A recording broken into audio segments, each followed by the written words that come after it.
The Disrupt Education vlog can be found on YouTube. To hear it in podcast form, search Disrupt Education on any of the following podcast platforms: Anchor, Apple Podcasts, Google Podcasts, Breaker, Castbox, Overcast, Radio Public, Pocket Cast, Spotify, or Stitcher.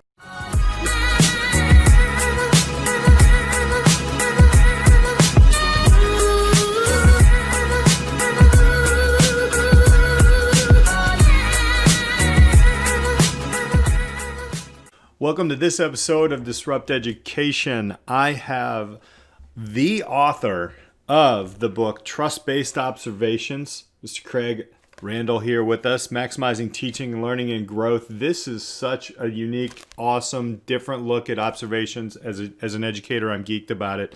But I want to thank you so much for joining us today, Craig. Thanks, Peter. I'm really excited to be on. I know we had a chance to talk a couple of weeks ago, and we were definitely simpatico in our beliefs. Absolutely. Before we get into the book and kind of how we networked and everything, because there's a story there, I want to give you a chance to kind of introduce yourself. So you're a principal and author. Go a little bit deeper into, who you are. Well, I guess I'll just share my background career because it's a fairly eclectic educational career. I started out as an elementary school counselor of all things, and then did a year of middle school with severe behavior kids where I was in the classroom and literally did physical restraint 180 straight days. Crazy. But as we do in teaching, I coached on the side, and I had a chance to do small college basketball coaching. And so I took a pretty major detour, and, you teach and you do other things at the school, but did that for 7 years. And then my wife and I were nearing 40, and we'd always talked about working at international schools. And so we took another major detour, went to a job fair and ended up in Warsaw, Poland. And I was teaching there.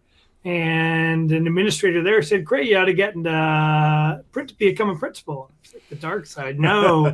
And but I decided to, and I was really lucky in my program, and I met my mentor, where frankly this book never would have happened if I'd never come across him. And then I took an assistant principal job at another international school and did that in a couple other places around, and then came home a couple years ago. And sometimes you can save a little extra money overseas, and I have a really great wife too. And so I was able to put all my efforts into writing a book, and it came out in September. Awesome. The most interesting educators I always interview here are always in these all different kinds of paths. So I really appreciate the fact that it's not a straight line. Thank you for that. Yeah. But let's go back in then to your own education, right? Did you come out as an educator from college, or what? Go back into your high school. What did that look like? No, I mean, I was a shy kid, to be honest with you, and probably got lost in the shuffle. And I wouldn't say I ever had that one teacher. So many teachers have that. I got into teaching because of Mrs. Jones or whatever, and she was, and that one time, and I never had that experience. I mean, it was fine.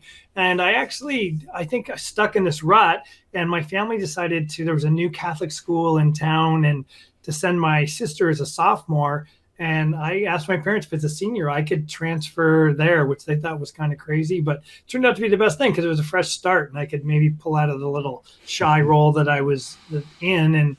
And then undergraduate, thought I was going to be a CPA like my dad was, as we oftentimes do, and didn't take me too long to realize that bored the hell out of me.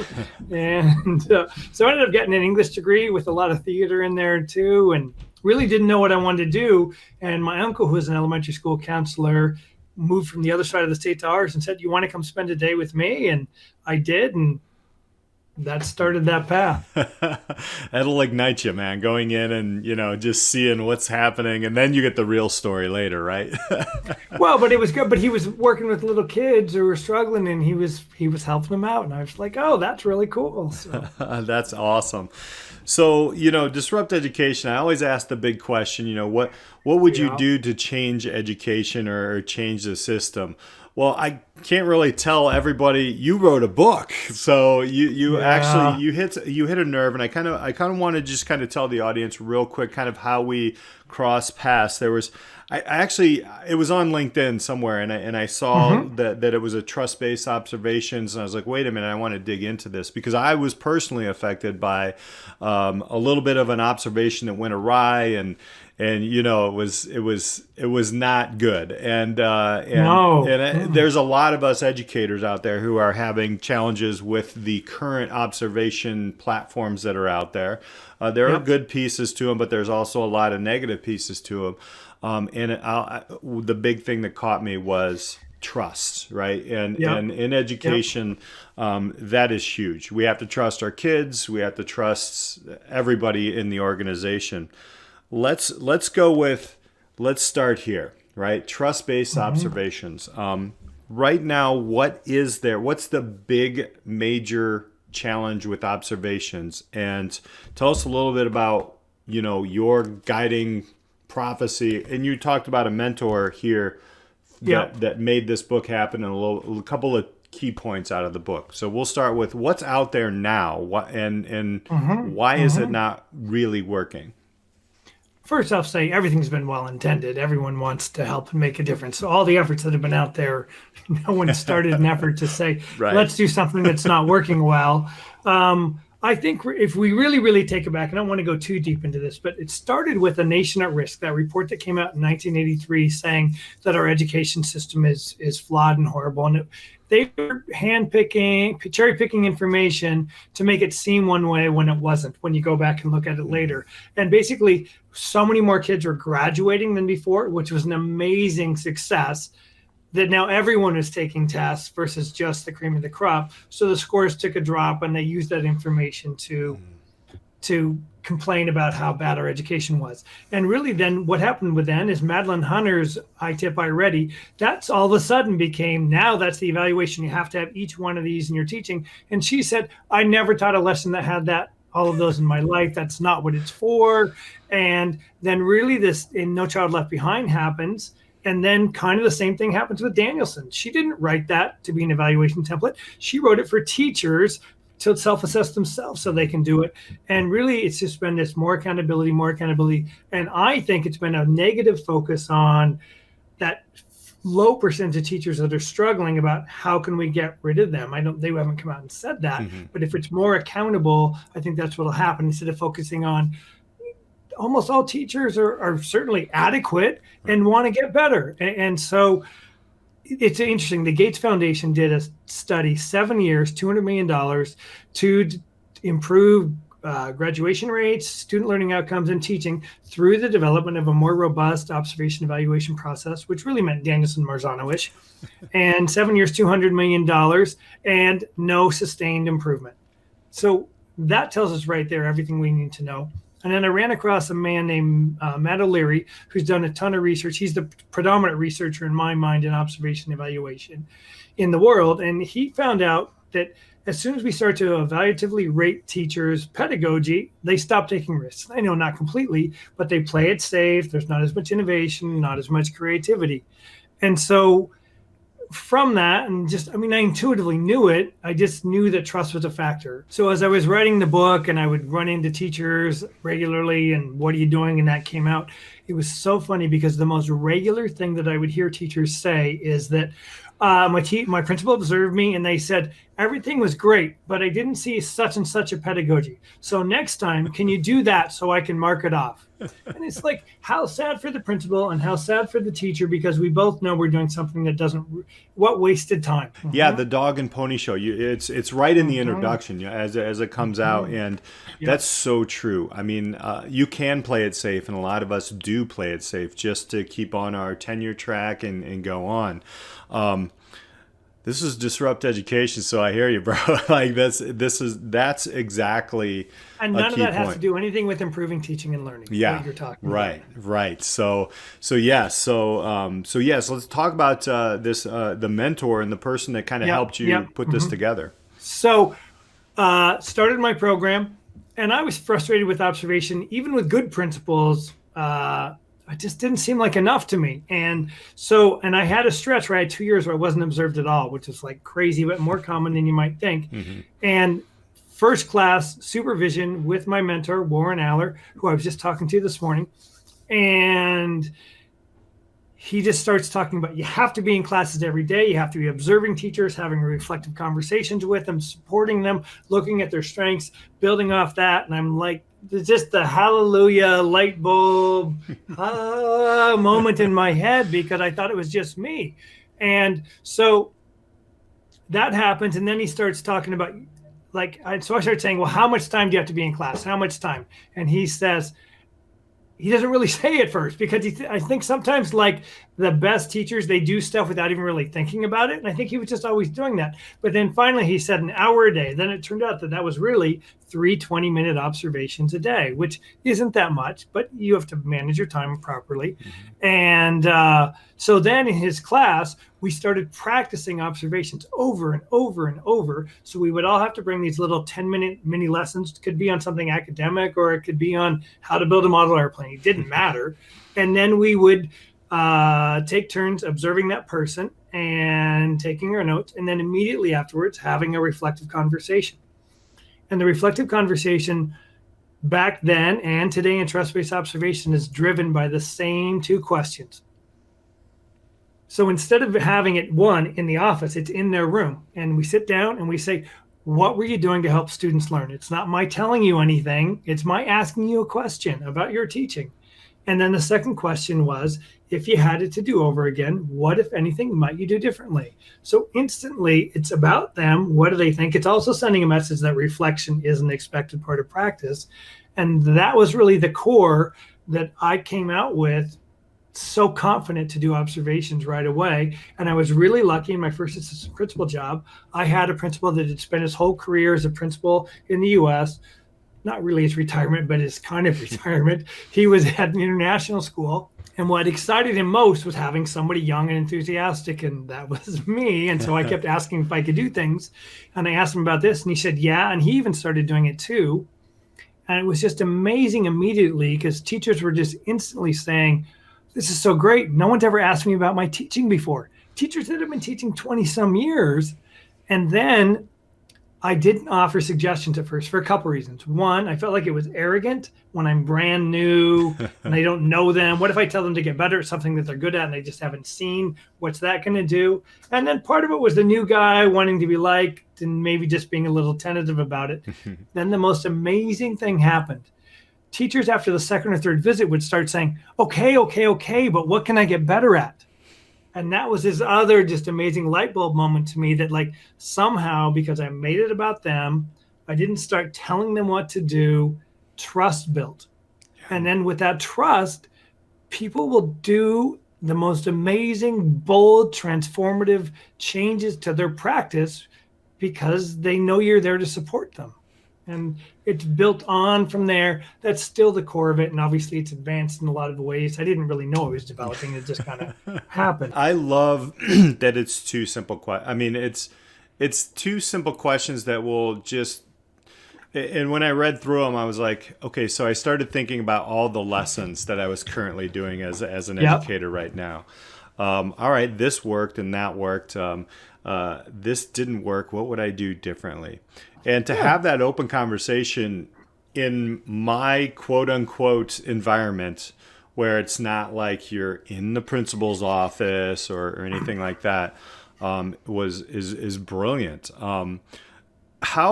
How is this? So right now you're working with schools around this. What are some of the success stories that you've seen so far working with the trust-based observations method? So, I mean, the book just came out, right? And so people are just getting there. So last week was actually my first week at the school, and it was fantastic. And the principal described herself as a type A personality, said she's not a warm fuzzy. Mm-hmm. And we talked about it, and I think she was more than she thought. And we just talked about, it's the long game, though. Like, how's this going to work? And we just kind of said, if you think of every teacher as that young ingenue stereotype of a kindergarten teacher, like, how would you talk to that person afterwards? And if you talk to every teacher like that, you're going to get good results. And so she she started watching, and we practiced over and over as we do all week, and it was really interesting because she had a couple teachers that she, like we all do, that she was a little worried about. And let me go back a little further. When she stepped into that job, the principal that had been there before really hadn't done observations in 20 some years. She goes in and immediately does what she's supposed to, what she's been taught to do, and starts giving ratings. She tells me the story. One of her very best teachers, she gave a 3 on one category because those ratings always say, oh, you only visit 4, which is like, how absurd is that anyway? Don't even get me started on that. And the teacher comes into her office the next day and is crying, I deserved a 4 in this. And again, like the situation I described earlier, they're discussing things that have nothing to do with teaching and learning. So to her credit, she reached out and come in. And then on Thursday, we're meeting with each of her departments. We'd already done a couple of full cycles with people in each department. One of the teachers that she'd been most worried about with struggling with relationship last year, at the end of the conversation says, can I say something? And of course we said, yeah. And she said, in 20 some years as a teacher, I've never had anybody ask me about my teaching. It was so nice for me to be able to add context because you're seeing 20 minutes and I can explain what you didn't see before and what was leading to, and then what was happening next. And so you could just see and then it's this person who's respected in that school. You can see the rest of the department. And so really that's what it does in a nutshell. Yeah. She actually put a little post in a Facebook principals group yesterday. And she said the teachers were asking to be observed last week after they got because you know how word spreads, what it's like. Yeah. And she's like, in all caps, they're asking like, hello, where does that happen? And I think that tells you all you need to know. Another kind of a broader thing that's happening here, and I think this is a very key piece to that, is we are struggling with educators coming into the field, and I think honestly, and staying, right, and it is becoming it's people are burning out. Obviously, 2020 is not helping in the pandemic, but it is a unique situation for the people who are creatives and they're. I love young teachers. I really do, because I remember when I came in, I was 30. I was a little older, but you come in with so much energy and you kind of want to feed off of everything. And it's hard right now, but I will tell you that I've taught for 20 years at the secondary level. You do see teachers just get run down and with no trust, especially in heavily unionized districts across the United States, they will just stay on that tenure track, and it's sad. It really is, and they're great teachers, and so I just feel like this is going to be. What are your thoughts on how this can help? Actually, not only keep bringing in excellent educators, which we're struggling with, but to rejuvenate people. It's about growth and being a continual lifelong learner, right? And even though I'm really good at something now, there can be new things that can be even more effective. And we want, just like we want our students to be lifelong learners, that's exactly what we want our teachers to be. And so really, like Simon Sinek has this comment about trust and risk-taking. And so unless there's trust, there will be no risk-taking. And if there's no risk-taking, there will be no growth for an organization. And so on our observation template, which, by the way, only has 9 areas of pedagogy on it, which we leave some out because research says anything more than 10, and principals lose the forest through the trees and don't see the actual teaching. But even though there's 9, I actually have 2 other things that aren't really pedagogy on there. And one is called risk-taking and innovation. And it's not there for the teachers. It's there for us as principals to remind our teachers of this. And we tell our teachers this every time until they start to believe it's true, is that I want you to know that if I go into your classroom and I watch you trying something new and it completely bombs, goes sideways, is a disaster, that the next day you can be 100% confident that you are going to get a congratulatory fist bump for taking risks. And I say when we create those conditions, growth will follow necessarily.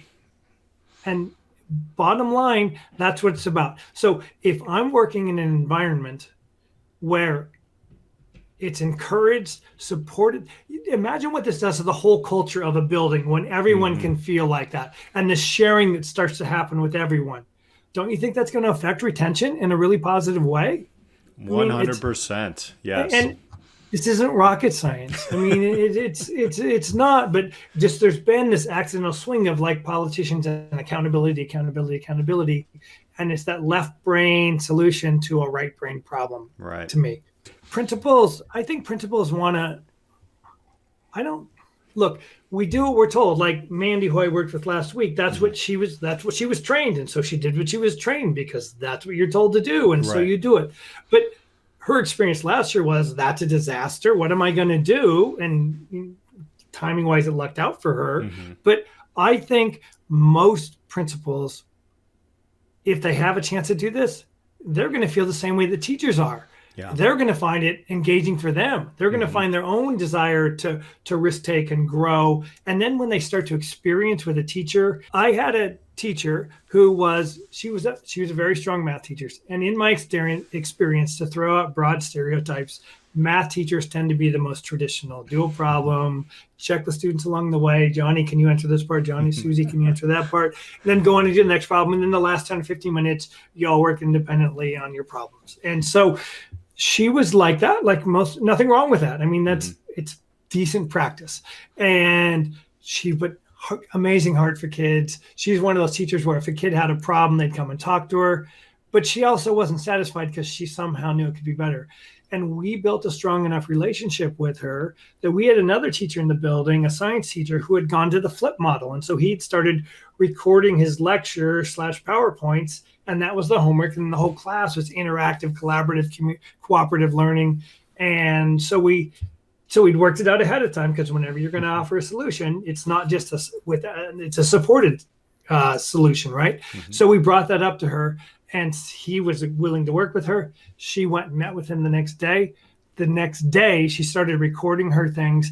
And the next time I went into her classroom, like the whole time, all the kids are cooperatively learning with each other. And it was just the most amazing transformation. I had another teacher who was amazing content knowledge, nice guy, good sense of humor, liked kids, teaching AP micro and macroeconomics, which are two of the most difficult courses in AP that you can take.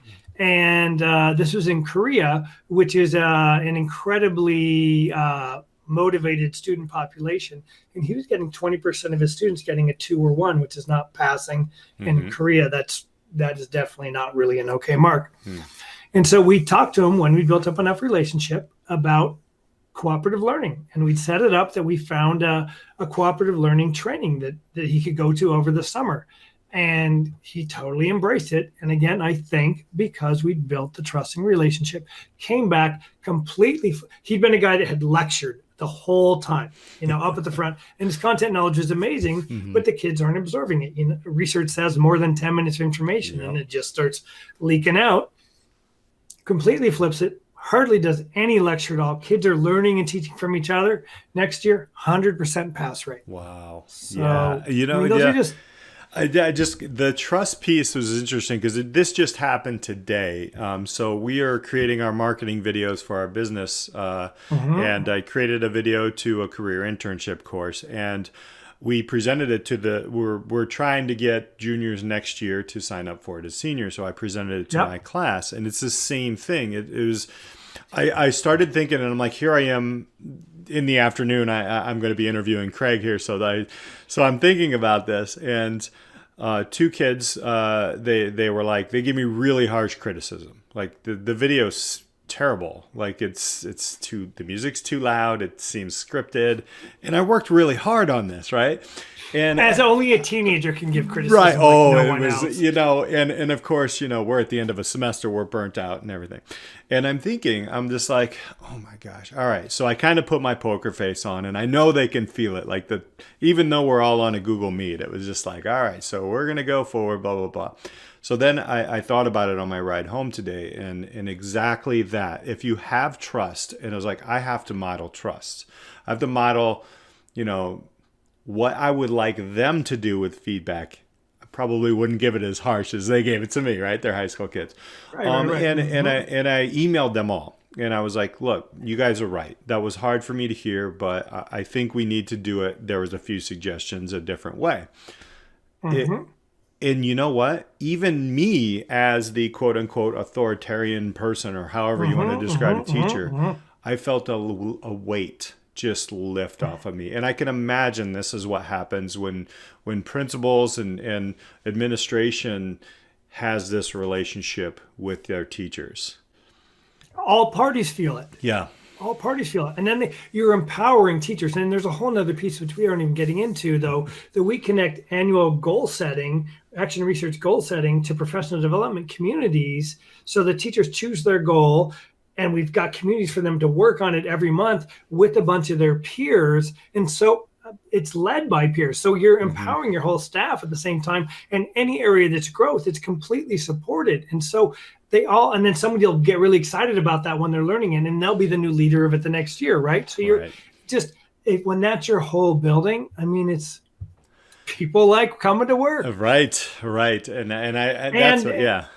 Go ahead. And most important, it improves teaching and learning. Well, yeah. Bottom line is, when everybody's learning, right? It's not just a couple of people, and there is a trust there. We always talk about environment. We always talk about, but when it's an observation, when I hear the word observation, I get a little bit like, But when you say trust based on the front end of it, that's why I love it. I mean, you really are maximizing teaching and learning and just growing.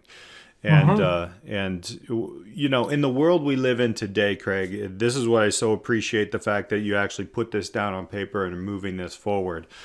You look into business. I'm a business educator, so I do a lot of interaction with this. This is really the businesses that are growing. That, you know, there's you look at the Googles of the world, or, you know, everybody looks at Google, but everybody has that model now of, hey, you know what? If you don't want to come in today, don't worry about it, or go grab a meal and you guys can work as a group and get it done and come back. And I see that in the classroom, and I also see that in the way that you've constructed this. Do want to give people a chance to figure out where can they pick up this book, and where can principals and administration contact you and connect with you as well? Sure. So the book's available on Amazon. You can also, there's links on my website, which is trustbased.com. So that's pretty easy. My email is craig@trustbased.com. Happy to chat with anybody about anything. My Twitter handle is @trustbasedcraig.